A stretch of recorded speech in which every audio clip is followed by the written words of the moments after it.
Hi friends, welcome to Dhruva study circle.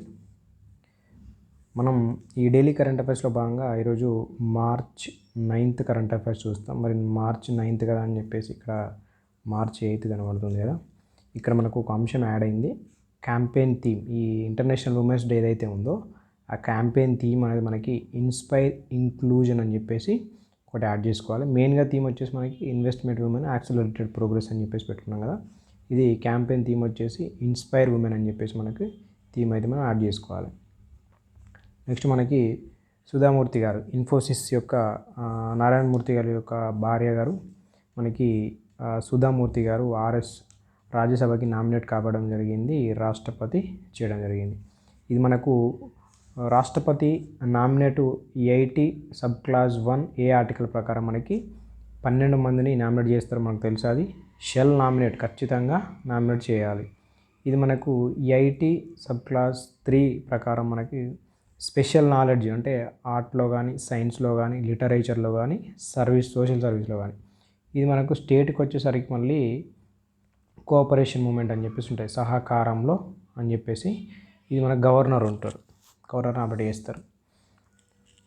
అక్కడ 171 sub class 5 ప్రకారం చేయడం జరుగుతుంది గవర్నర్. ఓకే, అయితే సుధామూర్తి మనకి రీసెంట్గా 2023లో భాగంగా పద్మభూషణ్ అవార్డు రావడం జరిగింది.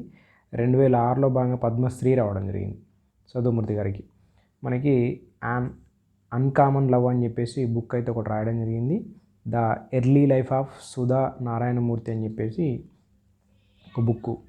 అదేవిధంగా గ్లోబల్ ఇండియన్ అవార్డు పొందిన తొలి మహిళ, కెనడా ఇండియన్ ఫౌండేషన్ అంట గ్లోబల్ ఇండియన్ అవార్డు పొందిన తొలి మహిళ అని చెప్పేసి గుర్తుపెట్టుకోవాలి. మనం ఇక్కడ గుర్తుపెట్టుకోవాల్సిన అంశం ఏంటంటే సుధామూర్తి గారు రాజ్యసభకి నామినేట్ చేయబడడం జరిగింది మార్చి 8న. మనకి ఇది 81A 12 మంది నామినేట్ చేస్తారు రాష్ట్రపతి గారు, అంటే 81A ప్రకారం చేస్తారు. 80 సబ్ క్లాస్ 3 ప్రకారం ఏవి తీసుకుంటారంటే ఇలాంటి రంగాల్లో భాగంగా. ఓకే, పర్టికులర్ ఈ రంగం అని చెప్పేసి ఏం లేదు, కానీ ఇలాంటి రంగాలకు సంబంధించి. అయితే మనకి రీసెంట్గా చూస్తే నామినేట్ సభ్యుడు 2024లో భాగంగా సత్నామ్ సింగ్ సంధు అని చెప్పేసి మనకి చండీగఢ్ విశ్వవిద్యాలయ స్థాపకుడు మనకి నామినేట్ కావడం జరిగింది రాజ్యసభకి. అంటే 2024లో మనకి ఒకటి సుధామూర్తి, రెండవది సత్నామ్ సింగ్ సంధు, చండీగఢ్ విశ్వవిద్యాలయం. మనకి ఎకనామీ అంశం వచ్చేసి NIPL, ఈ NPCA మనకు national payment corporation of India ఉంది కదా, దాని యొక్క సంస్థ అయిన మనకి ఈ NIPL ప్లస్ ఫోన్పే, ఈ ఫోన్పే అనేది నేపాల్కి సంబంధించిన UPI. ఈ లావాదేవీలను అయితే మనకు ప్రారంభించడం జరిగింది. ఫోన్పే పేమెంట్ సర్వీస్ లిమిటెడ్ అంట, ఇండియా అండ్ నేపాల్. ఇంతకుముందు మనకు పేనవ్ అని చెప్పేసి సింగపూర్ది ఉంటుంది. Okay, PayNow Singapore. అట్లా మనకి ఇండియాకి సంబంధించి, నేపాల్కి సంబంధించి NIPL అండ్ ఫోన్పేకి సంబంధించి UPI లావాదేవీలు ప్రారంభించుకున్నాం. NPCA యొక్క సంస్థ NIPL అని చెప్పేసి మనం గుర్తుపెట్టుకోవాలి. నెక్స్ట్ అంశం మనకి సెలా టన్నెల్. ఈ సెలా టన్నెల్ అనేది మనకి రీసెంట్గా మోడీ గారు అరుణాచల్ ప్రదేశ్, ఈశాన్య రాష్ట్రం సంబంధించిన అరుణాచల్ ప్రదేశ్, అస్సాం అయితే పర్యటించడం జరిగింది. దాంట్లో భాగంగా సెలా టన్నెల్ ఈ నిర్మాణం వచ్చేసి BRO బోర్డర్స్ రోడ్ ఆర్గనైజేషన్ సంస్థ అయిన ప్రాజెక్ట్ వర్తక్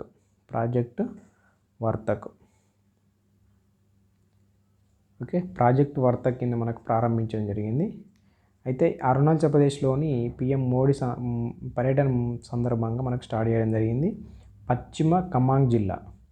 అదేవిధంగా అరుణాచల్ ప్రదేశ్లోని బలిపరా చర్దువార్ తవాంగ్ రహదారిలో భాగంగా ఇది బలిపరా చర్దువార్ తవాంగ్, ఓకే, తవాంగ్ జిల్లా సంబంధించి ఈ చైనా సరిహద్దులో కీలక వ్యూహాత్మక ప్రాజెక్టులో ఇది ఒకటి అంట. చైనా సరిహద్దులో ఉంటుంది కదా, కీలక వ్యూహాత్మక ప్రాజెక్టులో భాగంగా ఇది కూడా ఒకటి అని చెప్పేసి మనం గుర్తుపెట్టుకోవాలి. అరుణాచల్ ప్రదేశ్ సంబంధించి ఈ border roads organisation project Vartak కింద. అదేవిధంగా మనకి ఇది world longest twin lane tunnel అంటే ఇక్కడ చూడండి, ఇట్లా మనకి టన్నెల్స్ ఉంటాయి, దాని మీద నిర్మాణం అనేది జరుపుతారు. ఓకే, ఈ టన్నెల్ మీద ఇది మనకు 13,000 ఫీట్ల ఎత్తులో ఉంటుందంట. ఇది మనకు తవాంగ్కి ఏడాది పొడవునా కనెక్షన్ అందిస్తుంది. ఆల్ వెదర్ కనెక్టివిటీ సంబంధించి ఇయర్ రౌండ్ యాక్సెస్ అంటే ఇయర్ మొత్తానికి ఈ కనెక్షన్ అనేది అందుతుంది ఈ టన్నెల్ ద్వారా. ఏడాది పొడవునా ఎక్కడికంటే తవాంగ్కి. ఇది మనకు జనరల్గా 2019లో మోడీ గారు శంకుస్థాపన చేయడం జరిగింది. ఇక్కడ మనకు టన్నెల్ 1 టన్నెల్ 2 అని చెప్పేసి మనకు పొడవు అయితే ఉన్నది. ఇక్కడ 980 మీటర్ల పొడవు సింగిల్ ట్యూబ్ టన్నెల్, 1555 పొడవు ట్విన్ ట్యూబ్ టన్నెల్ అని చెప్పేసి. మరి ఇది అవసరం లేదు, కాకపోతే ఒకసారి చూసుకోవాలి. టన్నెల్ 2లో మనకు ట్రాఫిక్ కోసం వచ్చేసి ట్విన్ లేన్ ట్యూబ్ అనేది అమర్చించుకున్నాం. ఓకే, అత్యవసర పరిస్థితుల కోసం మనకి ఎస్కేప్ ట్యూబ్ అయితే ఉన్నాయంట. ఇది మనకు సెలా టన్నెల్ అని చెప్పేసి గుర్తుపెట్టుకోవాలి. అరుణాచల్ ప్రదేశ్ సంబంధించి పిఎం మోడీ సందర్భంగా స్టార్ట్ చేయడం జరిగింది. నెక్స్ట్ దిబాంగ్ మల్టీపర్పస్ జల విద్యుత్ ప్రాజెక్టు. మనకి మోడీ ప్రారంభించడం జరిగింది. అరుణాచల్ ప్రదేశ్లోని దిగువ దిబాంగ్ జిల్లా. ఇది మనకు భారతదేశంలోనే అతిపెద్ద జల విద్యుత్ ప్రాజెక్టు అని చెప్పేసి గుర్తుపెట్టుకోవాలి. ఇవి రెండు మనకి ఇంపార్టెంట్. ఇంతకుముందు సెలా టన్నెల్, అదేవిధంగా దిబాంగ్ మల్టీపర్పస్ జల విద్యుత్ ప్రాజెక్టు. ఇది కూడా అరుణాచల్ ప్రదేశ్లోనే దిబాంగ్ జిల్లాలో. ఇది ఏంటంటే భారతదేశంలోనే అతిపెద్ద జల విద్యుత్ ప్రాజెక్టు. దేని మీద అంటే దిబాంగ్ నదిపై నిర్మాణం. ఇది బ్రహ్మపుత్ర యొక్క ఉపనది అని చెప్పేసి మనం ఈ దిబాంగ్ నదిని పిలుస్తాం. ఇక్కడ మల్టీపర్పస్ అంటే ఒకటేమో జల విద్యుత్, ఇది 2880 మెగావాట్లతో ప్లస్ వరద నియంత్రణ. ఇది బ్రహ్మపుత్ర నది ఉంది కదా, దానికి సంబంధించిన వరద నియంత్రణ కోసం కూడా ఈ జల విద్యుత్ ప్రాజెక్ట్ అనేది మల్టీపర్పస్గా నిర్మించడం జరుగుతుంది దిబాంగ్ నది పైన. మరి డెవలప్ చేసింది ఏంటంటే national hydro electric power corporation అని చెప్పేసి మనం ఐడియా ఉంచుకోవాలి. ఇది మనకైతే ఇంపార్టెంట్. 2880 మెగావాట్లు అనేది అతిపెద్ద జల విద్యుత్ ప్రాజెక్టు. 2880 మెగావాట్లు. అదేవిధంగా 278 మీటర్ల ఎత్తులో అతి ఎత్తైన డ్యామ్ కూడా ఇక్కడే ఉందని చెప్పేసి మనం గుర్తుపెట్టుకోవాలి. ఈ డ్యామ్లో ఉంది. ఇది మనకి దిబాంగ్ మల్టీపర్పస్ జల విద్యుత్ project. Next general Lachit Borphukan. ఇది హిస్టరీలో భాగంగా మనకు వస్తుంది. ఈ జనరల్ లచిత్ బోర్ఫుకాన్ మనకి పిఎం అయితే అస్సాం పర్యటన చేసింది కాబట్టి అక్కడ మనకి మొఘల్స్లో ఓడించిన ఈ అహోం రాజ్యానికి చెందిన జనరల్ వచ్చేసి లచిత్ బోర్ఫుకాన్ అనే వ్యక్తి యొక్క 84 అడుగుల విగ్రహాన్ని ఆవిష్కరణ చేయడం జరుగుతుంది. మొఘల్ని ఓడించిండు అహోం రాజ్యానికి చెందిన ఒక జనరల్ లచిత్ బోర్ఫుకాన్ అని చెప్పేసి. ఈయన 84 అడుగుల ఎత్తైన విగ్రహాన్ని ఆవిష్కరణ చేయడం జరిగింది మోడీ గారు. మనకు జిఎస్ పాయింట్ ఇక్కడ ఏంటంటే సరై ఘాట్ యుద్ధం మనకి 1671లో జరుగుతుంది బ్రహ్మపుత్ర నది ఒడ్డున గౌహతి. ఇక్కడ మనకు అహోం జనరల్ అయిన లచిత్ బోర్ఫుకాన్, మొఘల్ సంబంధించి రామ్ సింగ్ వీళ్ళిద్దరూ యుద్ధం జరుగుతుంది. మనకు లచిత్ ఖాన్ అనే వ్యక్తి గెలుస్తాడు. దానికి గుర్తుగా మనకి మోడీ గారు అయితే విగ్రహం అయితే ఆవిష్కరణ చేయడం జరిగింది అస్సాంలో. Right. Next in space Technical Centre అహ్మదాబాద్లోని భోపాల్లో ప్రారంభించడం జరిగింది. In space Technical Centre Indian National Space Promotion and Authorisation Centre ప్రధాన కార్యాలయం ఎక్కడ అంటే అహ్మదాబాద్లోని భోపాల్లో ఉందట. Indian National Space Promotion and Authorisation Centre. మరి ఇది ఎందుకు అంటే ఉపగ్రహాలు, రాకెట్స్ అభివృద్ధి చేయడంలో సహాయం ఇస్తాయి. అదేవిధంగా అంతరిక్షంలోని నాన్ గౌట్ ఇన్స్టిట్యూషన్ కోసం కూడా పనిచేస్తాయి. ఇన్స్పేస్ టెక్నికల్ సెంటర్ అహ్మదాబాద్లోని భోపాల్ అని గుర్తుపెట్టుకోవాలి. అది ప్రధాన కార్యాలయం. మనకి సీ డిఫెండర్స్ మనకి పోర్ట్ బ్లేయర్ సీ డిఫెండర్స్ 2024 అంటే మనకి పోర్ట్ బ్లేయర్లో హోస్ట్ చేస్తున్నారు. మరి Indian Coast Guard and United States Coast gourd మధ్య ఇది సీ డిఫెండర్స్ అని చెప్పేసి మనకి ఉండడం జరిగింది. పోర్ట్ బ్లేయర్ అని చెప్పేసి గుర్తుపెట్టుకోవాలి. పోర్ట్ బ్లేయర్. ఓకే, ఇది Indian Coast Guard and United States Coast Guard Port బ్లేయర్లో. నెక్స్ట్ మనకి భారత్ శక్తి 2024 ఇది మనకి జైసల్మేర్ హోస్ట్ ఎవరంటే జైసల్మేర్లో హోస్ట్. ఇది మనకి 3 armed forces army navy air force 3 armed forces చేస్తున్నాయి భారత్ శక్తి 2024. ఇది ఆసియాలో అతిపెద్ద field firing range fire power ప్రదర్శన. ఇది ఆసియాలోనే అతిపెద్ద field firing range fire power ప్రదర్శన అని చెప్పేసి మనం గుర్తుపెట్టుకోవాలి. భారత్ శక్తి 2024 జైసల్మేర్ హోస్ట్. మనకి నెక్స్ట్ డిఫెన్స్ ఆర్టికల్. ఈ డిఫెన్స్ ఆర్టికల్ వెరీ ఇంపార్టెంట్. ఏంటంటే మొదటి all women maritime surveillance mission అట. మొదటి all women maritime surveillance mission. ఇది మహిళా సముద్ర నిఘా మిషన్ అని చెప్పేసి పిలుస్తాం దీన్ని. మహిళా సముద్ర నిఘా మిషన్ ఎక్కడ అంటే Andaman Nicobar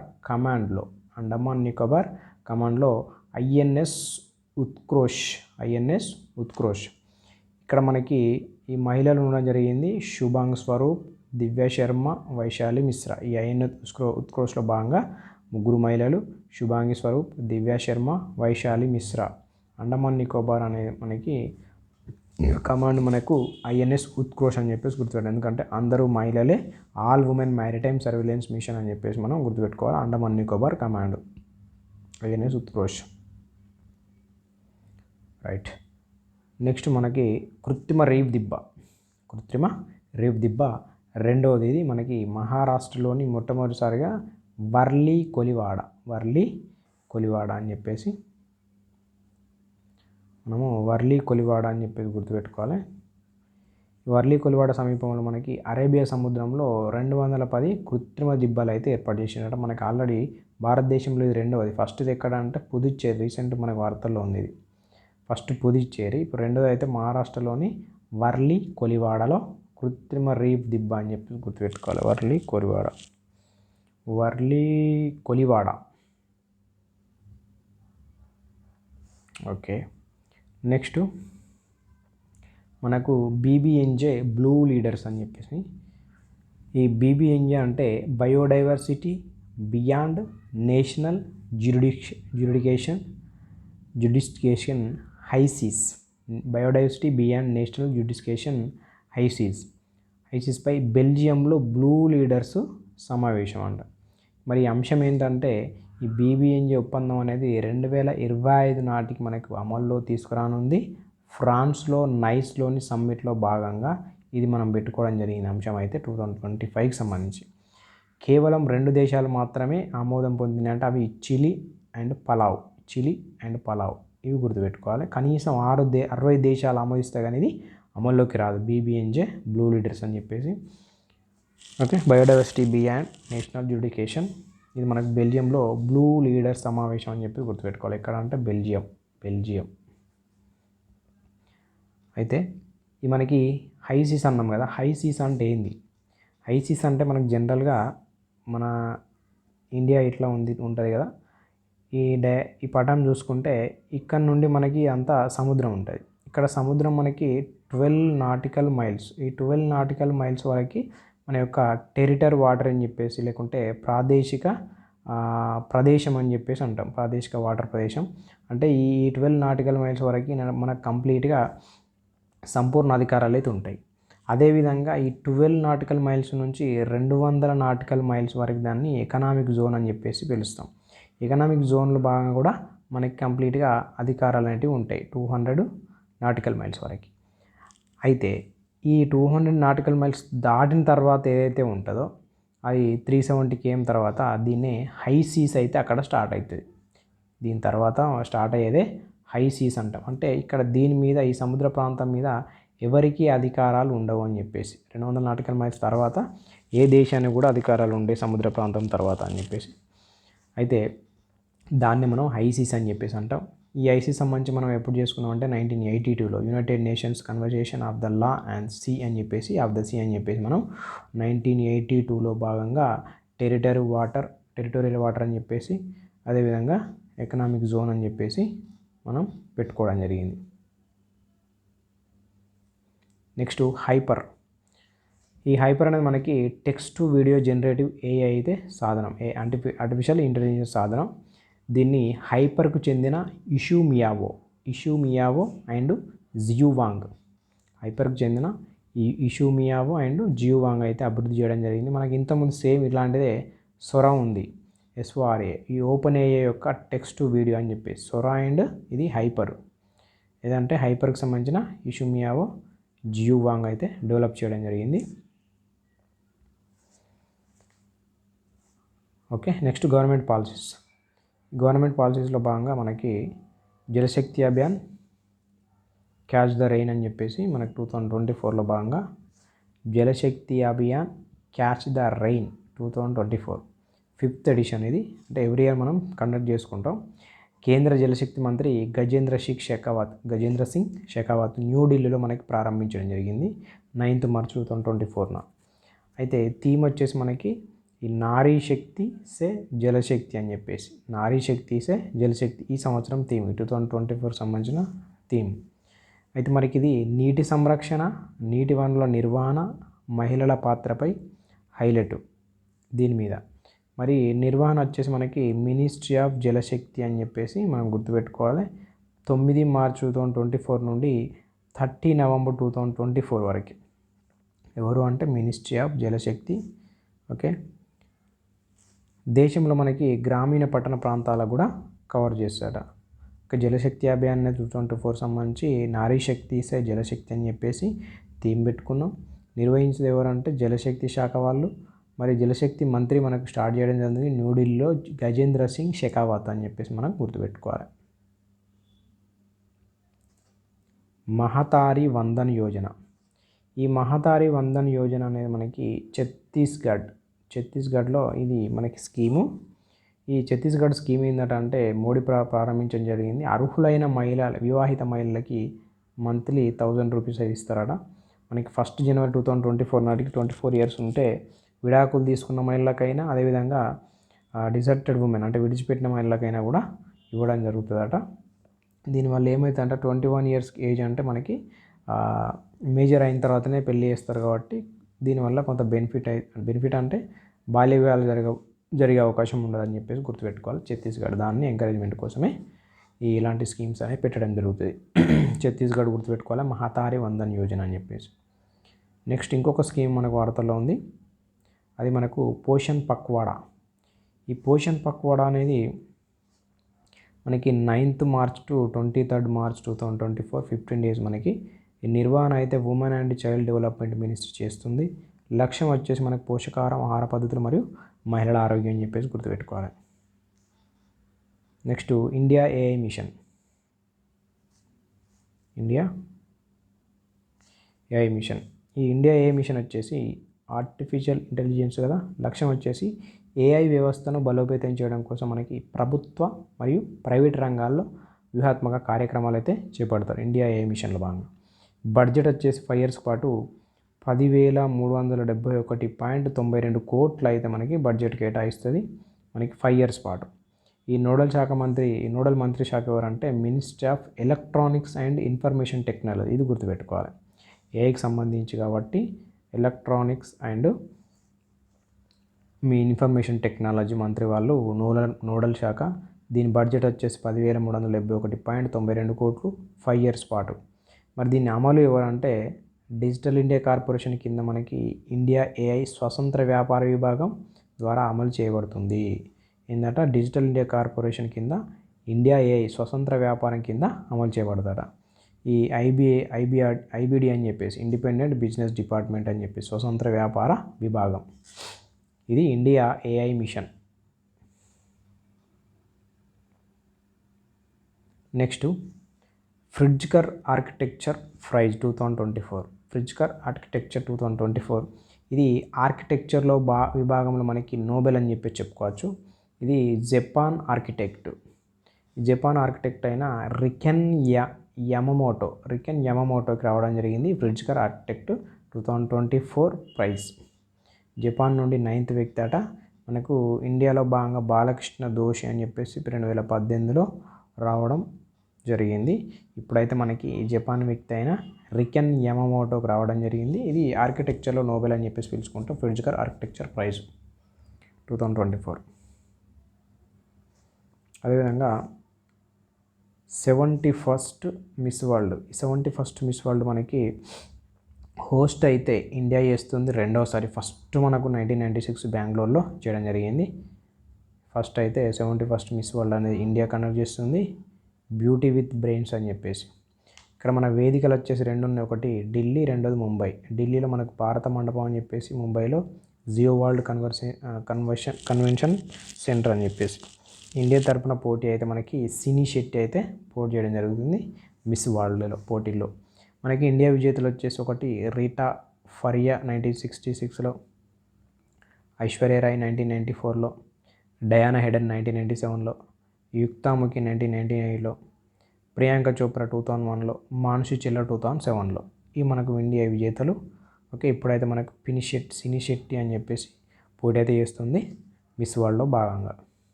next measles rubella champions award. WHO and American Red Cross సంయుక్త అవార్డు అనేది మనకి ఇండియాకి లభించింది. మనకి ఇండియా 2023 నాటికి మీజిల్స్ రూబెల్లా నిర్మూలన లక్ష్యం అయితే పెట్టుకోవడం జరిగింది. మీజిల్స్ అంటే వైరల్ డిసీజు, రూబెల్లా కూడా వైరల్ డిసీజ్. మీజిల్స్ అంటే తట్టు. ఓకే, ఇండియాకి లభించింది ఏంటంటే మీజిల్స్ రూబెల్లా ఛాంపియన్షిప్ అవార్డు మనకి WHO plus American Red cross సంయుక్తంగా అవార్డు అయితే ఇవ్వడం జరిగింది. మీజిల్స్ రూబెల్లా ఛాంపియన్షిప్ అవార్డు ఇండియాకి అయితే లభించింది. మన టార్గెట్ వచ్చేసి 2023 నాటికి మీజిల్స్ రూబెల్లా నిర్మూలన లక్ష్యంగా పెట్టుకొని సాధించిన అవార్డు మనం. రైట్. నెక్స్ట్ ప్యారిస్ ఒలింపిక్స్ మనకి 2024 సంబంధించి 26 జూలైలో ప్రారంభమైతే అట. ప్యారిస్లోని సెన్ నది వేదిక. ఈ ప్యారిస్ ఒలింపిక్స్ నినాదం మోటో ఏంటంటే గేమ్స్ వైడ్ ఓపెన్. ఈ గేమ్స్ వైడ్ ఓపెన్కి అనుగుణంగా స్టేడియం సెట్టింగ్ వెలుపల ప్రారంభ వేడుకలు అంటే ఫస్ట్ టైం స్టేడియం వెలుపల ప్రారంభ వేడుకలు అనేది ఫస్ట్ టైము. ఒలింపిక్ చరిత్రలో తొలిసారి నిర్వహణ అని చెప్పుకుంటాం. పడవలపై పరేడు. ఇది లండన్ తర్వాత 3 సార్లు ఆతిథ్యం ఇచ్చిన రెండవ నగరం ప్యారిస్. చూడండి, లండను 3 సార్లు జరిగినాయి, దాని తర్వాత మళ్ళీ రెండవ నగరం ఏదంటే 3 సార్లు జరిగేది ప్యారిసే దీంతో. ఎందుకంటే 1900, 1924లో, 2024లో 100 ఇయర్స్. అవునా, 1924 నుంచి 2024 వరకు 100 ఇయర్స్ తర్వాత మళ్ళీ ప్యారిస్లో జరుగుతున్నాయి ఒలింపిక్స్ 2024లో భాగంగా. ప్యారిస్లోని సెన్ నది వేదిక అని చెప్పేసి గేమ్స్ వైడ్ ఓపెన్ అని చెప్పేసి థీమ్ మనకి మోటో. అక్రిత్ ప్రాన్ ప్రపంచంలో అతిపిన్న వయస్కుడు సర్జన్ 7 ఇయర్స్ అట, హిమాచల్ ప్రదేశ్. కృత్ ప్రాన్. నెక్స్ట్ సాతి పథకం మనకు వార్తల్లో ఉంది. సాతి పథకంలో భాగంగా మనకు IIT హైదరాబాద్ 60 కోట్ల గ్రాంట్ అయితే ఇవ్వడం జరిగింది. మనకి స్వాతి అంటే సాఫిస్టికల్ అనలిటికల్ టెక్నికల్ హెల్ప్ ఇన్స్టిట్యూట్స్. సాతి అంటే సాఫిస్టికల్ అనలిటికల్ టెక్నికల్ హెల్ప్ ఇన్స్టిట్యూట్స్. మనకి department of science and technology యొక్క ప్రత్యేక పథకం ఇది సాతి. ఈ సాతి మరి మినిస్ట్రీ ఆఫ్ టెక్స్టైల్ అని చెప్పేసి ఇక్కడ sustainable and accelerated adoption of efficient textile technological to help small industry కోసం మనకి సాతి అనేది స్కీమ్ అయితే ఉండడం జరిగింది. ఈ పథకంలో భాగంగా IIT హైదరాబాద్ 60 కోట్ల గ్రాంట్ అయితే మనకి ఇవ్వడం జరిగింది, అది గుర్తుపెట్టుకోవాలి. Next double decker corridor, Telangana అంశం.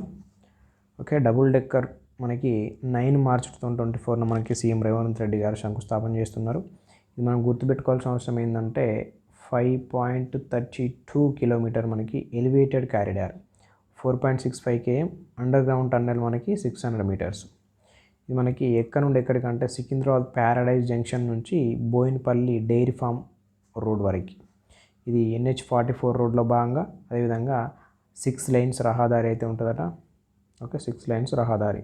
విధంగా ఎలివేటెడ్ కారిడార్ పూర్తయ్యాక దానిపై మెట్రో రైలు అయితే నిర్మిస్తారట. దాన్ని అందుకే మనం డబుల్ డెక్కర్ అని చెప్పేసి పిలుచుకుంటాం. కారిడార్ పూర్తయిన తర్వాత దాని మీద మెట్రో నిర్మాణం కూడా చేస్తారు, అదే డబుల్ డెక్కర్. దీన్నే డబుల్ డెక్కర్ కారిడార్ అని చెప్పేసి పిలుస్తున్నాం. మనకి రాజధాని నుండి అయితే మనకి మేడ్చలు, మెదక్, కామారెడ్డి, నిజామాబాదు, నిర్మల్, ఆదిలాబాద్ జిల్లాలకి ట్రాన్స్పోర్ట్ అయితే ఈజీ అవుతుంది, రవాణా అయితే మనకి ఈజీ అవుతుంది అని చెప్పేసి దీనికోసం డబుల్ డెక్కర్ కారిడార్ అయితే నిర్మించడం జరుగుతుంది. మనం గుర్తుపెట్టుకోవాల్సిన అంశాలు ఏంటంటే 5.3 km ఎలివేటెడ్ కారిడారు. అదేవిధంగా NH44 సికింద్రాబాద్ ప్యారడైజ్ నుంచి మనకి బోయినపల్లి డైరీ ఫామ్ అని 6 లేన్స్ రహదారి అని చెప్పేసి గుర్తుపెట్టుకోవాలి. నెక్స్ట్ శ్రీ రామోజు రాధిక హన్మకొండ హైదరాబాద్ విమానాశ్రయంలో తొలి మహిళ ఫోర్క్ లిఫ్ట్ ఆపరేటర్ అట. ఈమెకి GMR వరలక్ష్మి ఫౌండేషన్ శిక్షణ అందించింది. Shri Ramoju Radhika. Next math department of science and technology hub. ఇక్కడ machine learning and artificial intelligence technology hub అని చెప్పేసి పిలుస్తాం మ్యాథ్ని. లక్ష్యం వచ్చేసి మనకి ఆర్టిఫిషియల్ ఇంటెలిజెన్స్ ఆవిష్కరణను వేగవంతం చేయడం, అదేవిధంగా ఎంప్లాయ్మెంట్ క్రియేషన్ చేయడం. ఇదే math, machine learning and artificial intelligence technology hub అని చెప్పేసి పిలుస్తాం మ్యాథ్ని. ఓకే. నెక్స్ట్ తెలంగాణ అంశం వచ్చేసి STPC మనకి సింగరేణి థర్మల్ విద్యుత్ కేంద్రం అయితే మంచిర్యాల జైపూర్ జిల్లా ఉంది కదా, ఇది నీటి వినియోగ సామర్థ్యంలో జాతీయ అవార్డు అయితే వచ్చింది మనకి. సింగరేణి థర్మల్ విద్యుత్ కేంద్రం మంచిర్యాల జిల్లా జైపూర్ సంబంధించి నీటి వినియోగ సామర్థ్యంలో జాతీయ అవార్డు వచ్చింది. నెక్స్ట్ కేంద్ర గిరిజన విశ్వవిద్యాలయం మనకి సమ్మక్క సారలమ్మ ఉందిగా, అది 2024-25 నుంచి మనకి కోర్సులు అయితే ప్రారంభించేందుకు ములుగు మండలం జాకారంలో గిరిజన యువజన శిక్షణ కేంద్రంలో క్యాంపు కార్యాలయాన్ని ప్రారంభించడం జరిగింది కిషన్ రెడ్డి గారు. అర్థమైందిగా, కేంద్ర గిరిజన విశ్వవిద్యాలయం మనకు ములుగు జిల్లాలో ఉంది, అది జాకారంలో. గిరిజన యువజన శిక్షణ కేంద్రం అయితే క్యాంప్ కార్యాలయంలో మనకి కిషన్ రెడ్డి గారు ప్రారంభించడం జరిగింది. అదేవిధంగా ఈ 1000 స్తంభాల గుడి యొక్క పునర్నిర్మాణం కూడా మనకి కిషన్ రెడ్డి ప్రారంభించిండు. ఇది మనకి 1163లో రుద్రదేవుడు నిర్మిస్తాడు. నెక్స్ట్ పౌర హక్కుల సంఘం మనకి 50 years కంప్లీట్ అయింది. ఈ 1970 దశకంలో భాగంగా తొలినాళ్ళలో శ్రీకాకుళం రైతాంగ పోరాటంపై నిర్బంధానికి వ్యతిరేకంగా ఈ హక్కుల ఉద్యమం అయితే చేపడతారు. అది మనకు 23 December 1973 గుంటూరులో ఆంధ్రప్రదేశ్లో పౌర హక్కుల సంఘం అయితే ఏర్పడుతుంది. 2 March 1974 నిర్మిస్తే హైదరాబాద్ సభ అధ్యక్షుడుగా శ్రీశ్రీ ఉంటాడు, ప్రధాన కార్యదర్శి పత్తిపాటి వెంకటేశ్వర్లు. ఇక్కడ మనకి 50 years అయితే కంప్లీట్ చేసుకునేది పౌర హక్కుల సంఘం అని చెప్పేసి మనం గుర్తుపెట్టుకోవాలి. ఓకే, ఇది మనకి 9th March 2024 daily current affairs. Okay friends, thank you.